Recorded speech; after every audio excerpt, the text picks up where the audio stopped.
My role at the Avalanche this year was an assistant coach in charge of on-ice performance development. It was an opportunity for me to work with our players individually and ensure that every one of our players had career seasons. Escape!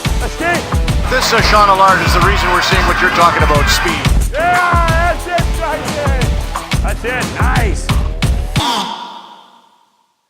I think the first thing for young players today is your ability to compete.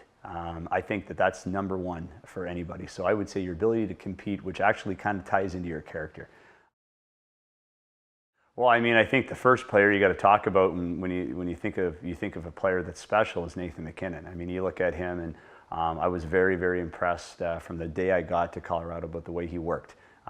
He's first in line at every drill. Every single rep that he does is at maximum intensity. And he's a great leader in that respect. And so I was very impressed. I was impressed with his explosiveness, his ability to change pace and move and cut, and use his power as well. He's an elite release. And so I think just, you know, his skill set is definitely in the top 5 that I've ever been on the ice with and seen. And so pretty exciting, obviously, to work with him. A guy by the name of Mikko Rantanen, who's a Finnish player who's was equally really interesting to kind of watch, and just watch how he was able to carve and maneuver and manipulate progressions on the ice. He's so smart. Definitely our smartest offensive player, one that can slow the game down and speed it back up, but just has this really uncanny ability to know where everyone is out on the ice. His size, his strength, his physicality down low were really exciting. And then I think you got to talk about our captain, Gabe Landeskog. I mean, there's no question that he's the perennial two-way power winger, very responsible, but again, very smart, controlled, plays a heavy power game. And it was interesting to watch him every day do things that I remember when I was working with Joe Pavelski and James Neal. You know, he would do a lot of the same things. He did a lot of net front work, and I think it showed this year where he had his best season offensively.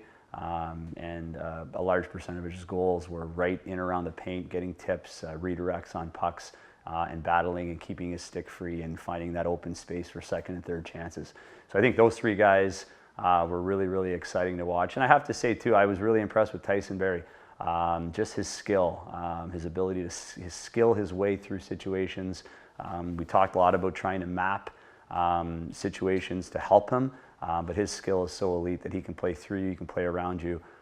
It was really interesting to watch him, and he was somebody that kind of surprised me with his level of skill. I didn't realize he had that much skill. He had a fantastic season for us and really led our back end, you know, throughout the entire season.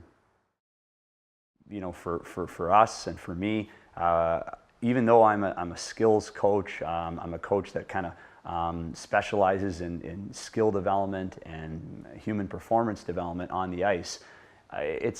There's no equalizer for an athlete who competes, an athlete who brings it every single game, an athlete that has a high level of character, and that's who we look for.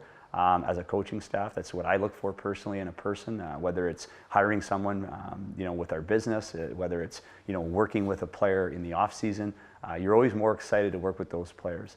And I'd say the other part is leadership. I'd say your ability to take the lead on certain roles within an organization, whether it's a team or a business. I think leadership is key, and I think that's something that we're still continuing to work on in Colorado. And I think that's something that you know, I'm going to be really focusing on with a lot of our younger players, is to try to how can we find pockets of leadership for you? How can we find a macro style leadership for a Nathan MacKinnon, a Gabe Landeskog, and Mikko Rantanen? How can we do that, and how can we do that better? So I would say, hands down, compete, character, and leadership would be the 3 pillars for me for young people growing up in today's game.